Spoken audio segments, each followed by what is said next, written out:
So as Conservatives, we believe in the liberating effect of competitive markets, don't we? Yes? Someone want to tell me that I'm wrong? Yeah? Okay.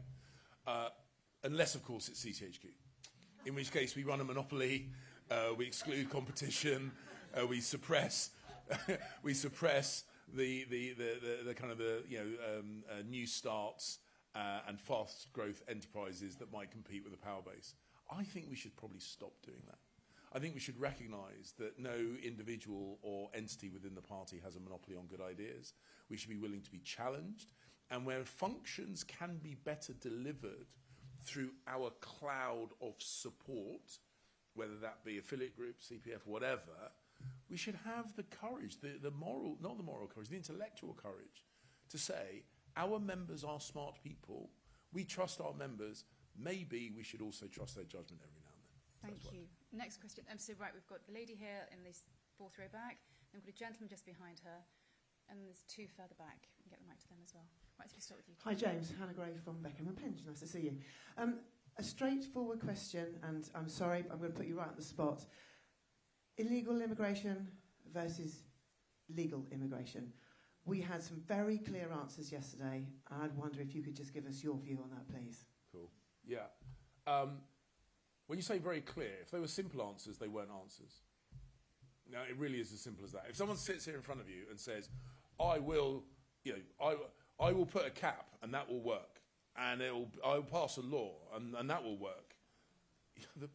We've tried that for 14 years, and the British people don't believe us.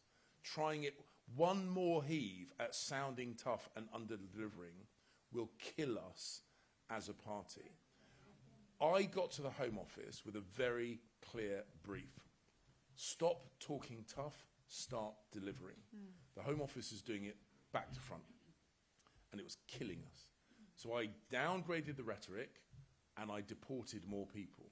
We had a higher rate, under my watch, in the 7 months I was there, our asylum rejection rate went up. Our deportation rate went up. Our net migration rate came down.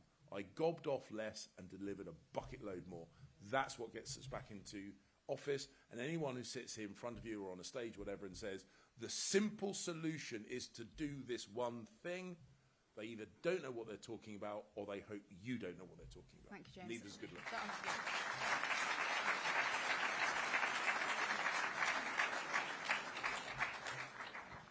Pass the mic along, chaps, I think. Thank you. Thank you. Brian Kirsch, North West Essex, previously from Braintree. Yeah.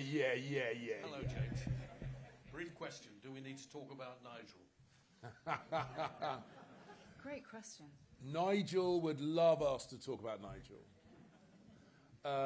There are lists of things that Nigel would want us to talk about. Nigel would love us to have a row about the ECHR. Nigel would love... So, actually, go back to your report. And this is why I said it's really important we look at what is actually in our heads and hearts, not what people assume is in our heads and hearts. So I looked down that running order of key priorities, and immigration was not actually that high up the list. It is a really important issue. It is a really, really important issue. We do have to get a grip of it in a way that we have not got a grip of it properly up until this point. But people also recognise that there are other really, really, really important issues. And what we shouldn't do is we shouldn't throw the baby out with the bathwater. We shouldn't ignore all the other issues and cluster around this ball. We have got to win back voters from reform. Otherwise, we won't win elections. And that really is a priority. We lost more voters to reform than anywhere else. So we have to win them back from reform. You don't win voters back from reform by being the marketing department of reform. Yep. So let's stop talking about them quite so much. Let's start talking about us and what we plan to do, how we plan to make the world better. That's how we'll get people back from reform. Thank you, James. OK, we've got a gentleman down there. Thank you, Philip. And then the lady with the hand up just behind, Warren. Yep.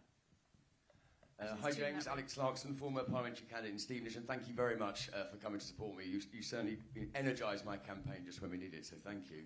Just reverting to that main issue that came up, which is defence. I think the 3% increase is on the ball, but we know that kind of nations win wars and not armies, and we can give more money to our armed forces, but You know, one policy that actually went down well in Stevenage, it was badly named National Service, but actually did cut through. Yeah. So how do we, with that dangerous times ahead, how do we engage broader society in defence? It's our top value, but we know that we've got young people that may not fight for Britain, they're not proud of Britain. How would you lead the public in not just kind of supporting us in defence, but making them realise it is not just our number one issue, but theirs too? Yeah, so we have been living for quite an extended period of time now, I think, misunderstanding the scale of the dangers that are lined up against us. So I joined the British Army, and then the Berlin Wall came down. I'm not taking full credit.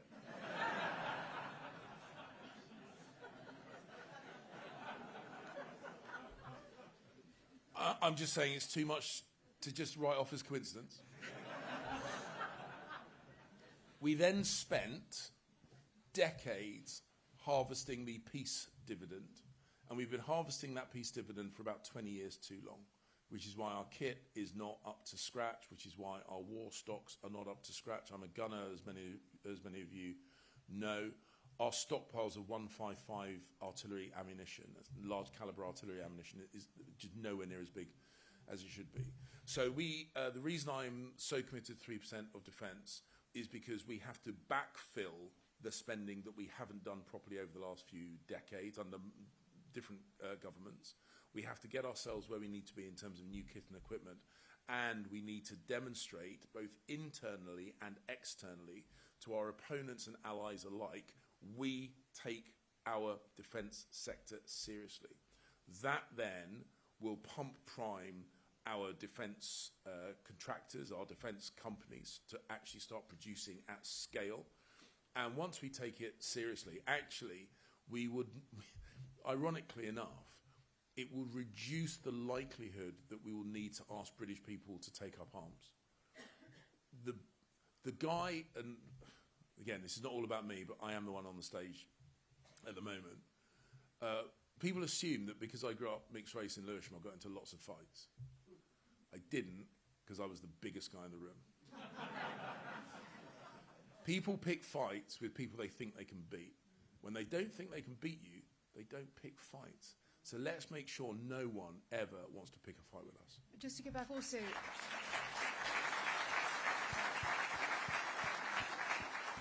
So, was there an element of wanting to recruit more people into the military there in your question as well? Yeah, not just recruit, but just briefly, was there? Recruit the mindset of the public, though. So yeah. Okay. I think you've covered that. And actually, there's some hygiene factors here. So we're actually we're not bad. We are actually not bad in having people want to join the armed forces. Our mechanism for processing recruits is appalling, and we lose a lot of people just because the admin around recruitment is so shockingly bad. And our retention's really bad because the military estate, the places where we ask these people to live, is absolutely unacceptable. So the ambition of the British people is there. The logistics, the administration around it is falling short. Thank you very much, James. We've got two more questions in the row behind, and then we've got to come to one last one. It's flown by. I'm really sorry, ladies and gentlemen. Okay, thank you. What's your position on children socially transitioning in school without parental knowledge or consent? So childhood, adolescence and puberty is really confusing, hard and difficult, and that's if you get it right. Yeah?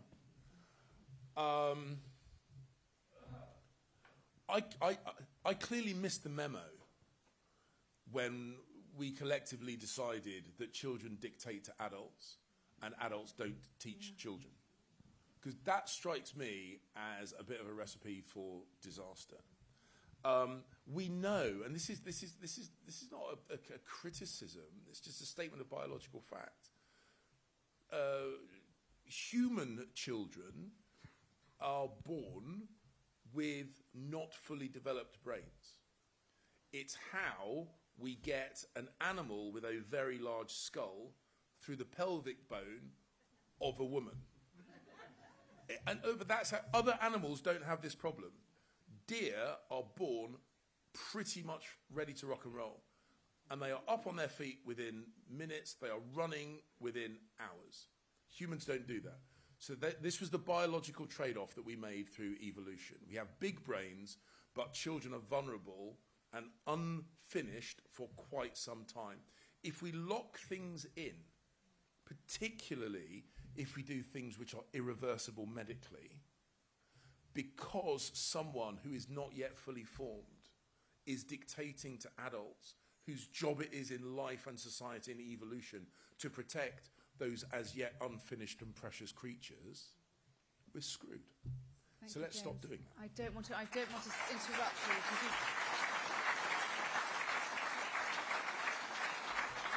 James, you put that so eloquently. I didn't want to interrupt, but I'm getting the wind-up signals from people. I'm really sorry about this. I think we have time for just one more question.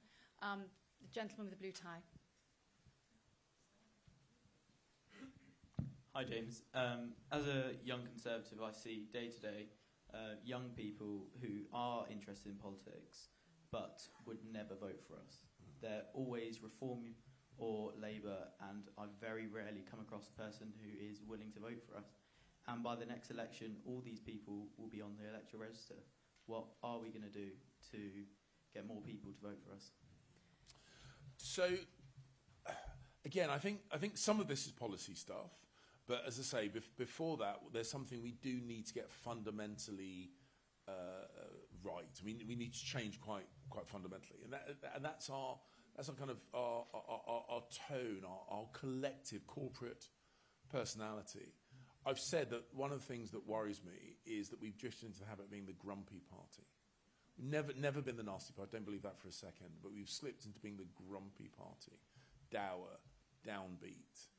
And people of all ages, but particularly young people, want to feel part of something. They want to feel part of something positive, part of something optimistic. And whilst reform, for example, and I said I don't want to be the marketing department for reform, but I think in response to your issue, it's a really important point. They've created a buzz. It's a bit chintzy, but like the fireworks, the kind of banners, they've nicked it straight from the American convention scene, which is high energy, high ambition. And do you think it's fair to say they're disruptors? They are market disruptors. Yeah. They are market disruptors. And when you're an incumbent, when you're a market incumbent, as we are, there's two ways you respond to a disruptor. You either up your game and utilise your first mover advantage, or prepare to be made obsolete.